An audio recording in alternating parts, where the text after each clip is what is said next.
Hey, Ramblers, before we kick off today's episode, thank you for even taking the time to listen to the podcast. We appreciate it. If you love the podcast, toss your 2 cents in using the hashtag Let's Ramble and make sure you hit the subscribe button to stay up to date on all the latest content and updates. Visit us at our new website at offsource.tech and make sure to follow us across all social platforms at Assistance HQ. Now let's ramble. And now, a moment from our sponsor. Hey, podcast. I don't know why I started that. Hey, Ramblers. Welcome back to today's podcast episode. This is what's going on, Ramblers. Welcome back to the umpteenth episode of the Ramblings. I'm your host, Angelo Roberts, and as per usual, you guys are in for another amazing show. I'm going to talk about the virtual world for a moment for this podcast.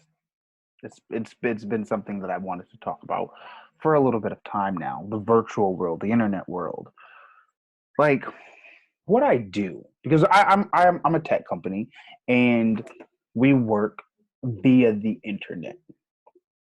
And so what really we do is we manage small businesses front office, if you will. Small businesses that don't have a front office, we manage their front office virtually because everything is done on the internet.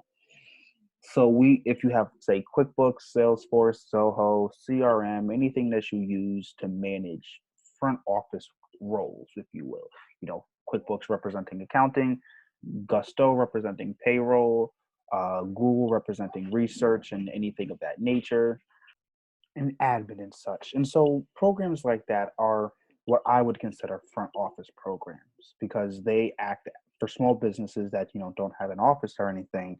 They act as like a front office. So what we do is we are say, you know what, all of these DIYs, apps and programs, if you will, are still meant for the small business to do it themselves.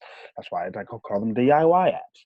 However, it still takes time. Like a small business is going to purchase QuickBooks in order to keep track of their bookkeeping. And then because they don't know how to use QuickBooks and they don't know bookkeeping, they're then going to hire a bookkeeper. And that is just one role. Your bookkeeper isn't going to do your admin work. Your bookkeeper isn't going to do your social media work. And so I decided, you know what? We basically can just cut all of that out and hire all of your key role tasks in one person, aka a virtual assistant. And so what is the company? We are a virtual office handling all of your virtual office needs. So that's really what I decided to do on the internet. And why I like it is because I can work from anywhere. I love that ability. I love that thought. I love being able to work from all over. And that's really what I've always wanted to do. Like just say, you know what? Let's be realistic about saying I want to live I just want to wake up and be on the beach. You have to be realistic about your thoughts, your goals, and how you're going to reach and obtain those goals. So as I got older, I realized I'm like, okay, well, I can't just wake up on the beach and then just do nothing. So what's the next? What if I was able to wake up on the beach and then work? How am I going to wake up on the beach and work? Either live on the beach or be able to work at the beach. So in either of those situations, I'm covered because I can work online. I work through the internet. So logic says that my business would have to be an internet-based business. And for what I do, I mean, technically, I guess if internet goes down, my business goes down. However, and I can't say never because we've had so many different types of recessions or reasons for recessions or whatever the case may be. I just don't foresee the internet going down, at least in the near future, for me to become a millionaire. I'll say it like that. I'll find out how to navigate with no internet once I get to that point. Not once I get there. I mean, obviously, I'm going to have other forms of revenue. However, housing is one of the most stable things you can think of, and even that blew up. So, I mean, I don't personally think it's far-fetched for the internet to blow up, and in my opinion. However, if the internet did go haywire on something like that, that would be a day. You think coronavirus was bad? Imagine no internet, like not no Google, not like even that would be bad. Like, could you imagine if like out of nowhere just Google disappeared? That would destroy lives. Like people would go brain dead without Google. Oh my gosh. Imagine no internet. Like just no internet. Like you want to go on YouTube? No. You can't use Google, you can't use Facebook, no social media, like you can't no internet like at all. Like no internet. None. No texting because that's over like data and stuff and everything. So yeah, no cellular communication style stuff, any type of internet. That would be wild. But right now, until I see that point actually kind of being a possibility, because even with coronavirus, you could kind of see the signs coming early, like, hey, things are getting bad, people are dying, other countries are going on lockdown and stuff, and we're just like, we're America, and then that happens. So I mean, yeah, but that's why I do it. I do it so I can work anywhere, work from anywhere, be anywhere, do what I want to do, where I want to do it, because I run my own business and I work from home. It's because I like to travel. Like I love traveling. That's my biggest thing. Like that's really, really, really why I do this, because it's more than just I can be wherever I want to be. It's I love to travel, so it's like a huge bonus for me to just be in this particular kind of business. Why not be able to earn money and then live somewhere else or be on vacation, if you will? Being able to take a vacation at any point because I can still continue working and not skip a beat is pretty cool, and it's really good for me. It suits my lifestyle. I love to travel. I love to travel because it's like been a kid kind of thing for me. I've traveled since a kid. I've been all over the world, kind of, and I love it. The airport's like my happy place, man. Like for me, if someone's like, "Hey, what's your happy place?" The airport, leaving to go somewhere. I hate being in the airport. Like I even don't even mind being in the airport coming home. I hate the fact that I have to be coming home, but man, I just love being in the airport. It's like I could wait. Like if someone said wait 5 hours, bro, I would be so heated if someone told me to wait 5 hours for something. But you told me to wait 5 hours for a flight in an airport. I'm fine. Give me like two movies and I'm good. I'll sit there for 5 hours.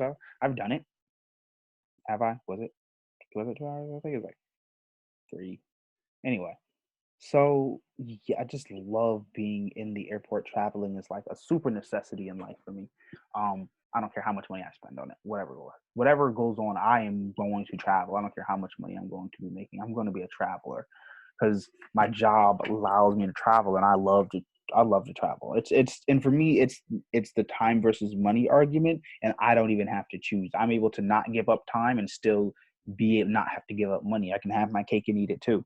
I mean, there are obviously going to be some trade-offs in terms of time versus money. Like for right now, I'm not making that much money. However, the trade-off is I'm going to be making a lot more money later and not as much time because I'm putting all my freaking time. Like, bro, when I tell you I'm putting all of my time into my business, like you can ask my friends and family. Like I wake up, go to my business, I might DoorDash and then go to sleep. Like that is that's a big, what's crazy, man? As much as I complained about having that job, and for those of you that do know me personally, you know how much I complained about working for the dog walking lady. It really did prepare me for running my own business because it got me prepared for keeping my expenses low and not knowing when my next check is going to come in. Because when you first start a business, you don't know when your next check is going to come in. I'm anticipating a check tomorrow, but I may or may not get it. So I mean, it's a win lose or lose. Even it's never a win win situation. It's always a win lose or a lose lose situation. So it's about the trade off for me. I'm putting in a lot of my time now. I mean, why not? What else would I be doing with my time? Like if I don't have, I mean, yes, I can do a bunch of other things, but why not work towards something that I love? Like why would I spend my early youth doing something that I don't love and not even doing things that I like because now like I have to work. Like if you have a good job, right? And excluding this whole corona thing, because corona thing, and here's the even weirder thing. Like imagine I hadn't been doing anything. Imagine I had no hustle, no drive, no ambition, and wasn't doing any side things. And then corona hit. Now it's even harder for me to start something because I have to think of something that's strictly on the internet still. And things just really played out for me this year. It didn't play out how I thought it was going to play out, but things have played out relatively pretty well. Um, so I'm excited about the changes. Hmm. Oh, geez, it's way past my bedtime. It's gonna be one of those probably sleep times, but it's you got to give it to get it. Because for me, time is a huge factor in my life. Time is always a huge factor. I have always said, and I've always said ever since a kid, I've always said I'd much rather make 75,000, $65,000 and be able to work wherever I want, when I want, however I want, with who I want, do it like on my own free time and terms, than make $120,000 and I have to be there 16 hours a day. You feel me? I have to work like I run a business. Think about this. A correction officer, especially when you first start, my dad was a correction officer. I know because he's had to get called in for mandatory overtime. And a lot of other jobs have that. Yale has mandatory overtime. Police officers have mandatory overtime. Correction officers have mandatory overtime. Firefighters have mandatory overtime. Doctors have mandatory overtime. Nurses have mandatory overtime. So there's a long list of of jobs that will require mandatory overtime. Like, think about that. The job is saying, yeah, listen, we're saying this is a 40-hour a week job, but there are some times that we're going to tell you have to work 50 weeks and you can't say no, or we're going to fire you. So that's like, think about that. A job is saying, if you don't give us more than what we want, which is overtime. Think about that. Overtime. The reason it's called overtime is because 40 hours is the work week. You want me to do extra. That is why overtime is time and a half, because you're doing extra work. And so you're going to force me to do this extra work. Does that make sense to you? Really? So I've always said, listen, man, I'll take the 60,000 if it means I can do whatever the heck I want, when I want, how I want to do it.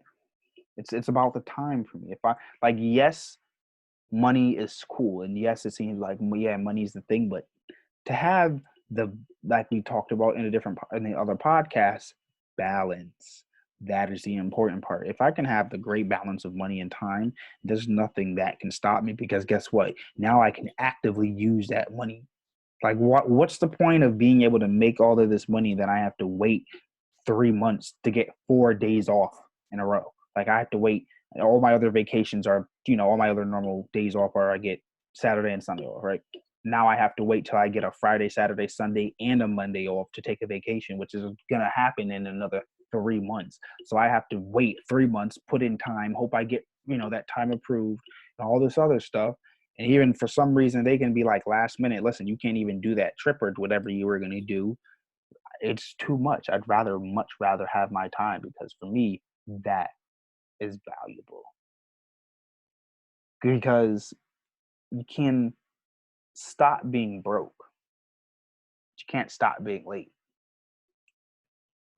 You can choose, you know what, I'm going to start hustling, grinding, getting my work done, whatever, to start making some money, and start making some money. It's never too late to start making some money. But when it's too late for something, it's too late. When you're late, you can't be unlate. When you're broke, you can be unbroke. You can just work and be unbroke. When you're late, you can't be unlate. If you have an interview, a very important interview, and you're 10 minutes late, you can't take back those 10 minutes and be like, oh, listen, I'm not late now. No, once you're late, you're late. When there's a window of opportunity for something, and trust me, entrepreneurs out there will tell you, a window of opportunity exists. They say opportunities everywhere. Yes, but guess what? Sometimes there's just a window of opportunity. For example, grants. A grant may open August, and then we're going to close in December. So the grant is only open August, September, October, November, December, for 5 months. The grant application timeline is August, September, October, November, December. Apply after December, you're out of luck. So let's just say there was like a first come, first serve, right? For example, sneakers. You ever drop and buy sneakers, they sell out in less than 60 seconds on Fight Club. I had a boy try to get those new sixes or sneakers or Jordans, whatever new pair of Jordans came out recently. He tried to get them. Had the page preloaded up and everything. Went to go purchase them. By the time he pressed and went from the beginning page to the checkout, the shoes were sold out. So when you're late, you're late. You can't get that time back. So I'd much rather have my time than a lot of money. So if I only make a certain amount of money, I want it to be because I have all of my time. What is internet money? Because we spent this time talking about internet money, how I make internet money, why I prefer time. What is internet money? Internet money is any money that you can make on the internet. That's a kind of simple answer. However, what does it do for you? That's what we want to really know. Like, what is internet money? Internet money is your way of being self-employed, of running your own business, of doing your own side hustling gig. The internet provides you with multiple streams of cash flow. If you were to take any form of asset, you can make money from it multiple ways. If you were to take a house, you can rent it out, you can sell it, or you can sell it before you even get to buying it. Different ways that you can make money on a house. You can do a room share, Airbnb. The internet allows you to make money in various ways, such as flipping, selling, whatever you want to sell, designing, becoming a drop shipper, becoming a shipping company, becoming a hair company. The internet literally allows you to pursue your dreams at whatever you want to do. And another thing is it's a wonderful resource. The internet is the most free and the best source of information out there. People go through entire college, not people, everybody at this point, I think, goes through college and uses the internet. If you can't, I feel you have a larger chance of passing a class using Google than using the textbook. Students can get by without the textbook. Students can't get by without Google. Google is more important than the textbook because of the vast amount of information that Google provides. There's so many different ways to make money. You can take this cell phone. Tech nerds. Let's look at the entire tech industry as a whole and how it's really changed because of the internet. Freeform apps, third-party apps. The internet is now a place where you can have free range of apps. Before a certain period of time, the internet was only for people that wanted to have websites. Now you can make apps and programs and softwares and everything all from the internet. So if you were a nerd in 1995, 2005, 2008, if you were a nerd during that time, you, in the upside now, as a coder, make $150,000, $200,000 a year. Easy. Why? Because that's what coders are worth. $150,000 to $200,000 a year. If you're a business person like me, you probably run a startup that's in right now. So everything that was not in, that was lame at one point or another, if you were a video game person, if you played Atari, if you played Mortal Kombat, if you played Street Fighter in an arcade, screw a game system. If you played those games in an arcade and you were good, and you were very good at it, guess what? Your parents still told you get a job. In 2020, can you believe the kids are good at video games and parents are still telling their children, go get a job, when they should be pushing, oh, listen, little Johnny, little Bobby, little Vinny, he's good at video games. Let me push him playing video games and doing what he loves to do and showing him how he can make money from that. Because a quick Google search will tell you a 16-year-old child was the winner of the Fortnite. Yes, that is Fortnite. Don't ask me. That is the Fortnite championship. He won $3 million. Guess what? First and second place won prizes. I think it was like $1 million or $750,000 or something like that. But guess what? Your son is making 6 figures, 5 figures, playing Fortnite. I'm sorry about that, guys.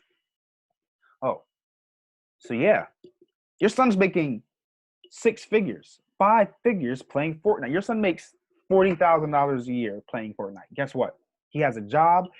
He gets money. He's able to support himself. It's $40,000 a year. And guess what? You can work from wherever. You can work anywhere you want. Just play video games. It's internet money. YouTuber, blogger, work from wherever you want. The girl in 2005, 2010 that talked about herself way too freaking much, that was way too popular, that took way too many selfies with her front-facing Motorola camera, get a job. Now we have Instagram models. And I say this every time I bring this up. In 2010, when I was in school, when people were talking about Facebook comedians, people were talking about the people that do skits, people were talking about Instagram models, people were talking about Twitter, and how are you going to monetize? How are you going to make money? Listen, being a YouTuber is fine and dandy, but it's not realistic. Guess what? It is. Because you have to be happy with what you do. It is realistic. Because you guys were so focused on monetizing that you didn't realize that they were creating a new skill set, attention. Guess what? You guys failed to realize that people pay for that. People pay for attention. And so if you're an Instagram model that gets 25, 50,000, 25,000, 50,000 likes on a photo, guess what? You have attention. You have something people are willing to pay for. Now, before, I'm pretty sure, influencers got cheated in terms of cost. It's a new thing. We don't have to pay you that amount because you should be happy that we're giving you any money. But like anything, as it becomes commoditized, as influencers realize that they now have the leverage because they're the ones with the actual fans, they actually can now reach out to brands and ask for sponsorships to start making money and everything. There is absolutely no reason that you should shun anyone for trying to have any form of internet money. So that's where my headspace is. That's what I wanted to share with you guys for quite some time. So I'll be talking to you guys another day, another time.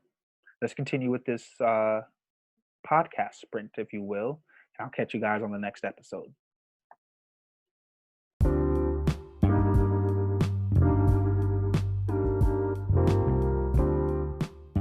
Hey Ramblers, before you go, make sure you're following us on social media at Assistance HQ across the board for all content and exclusives. And for an even more personal touch, subscribe to our weekly newsletter with the link in the description.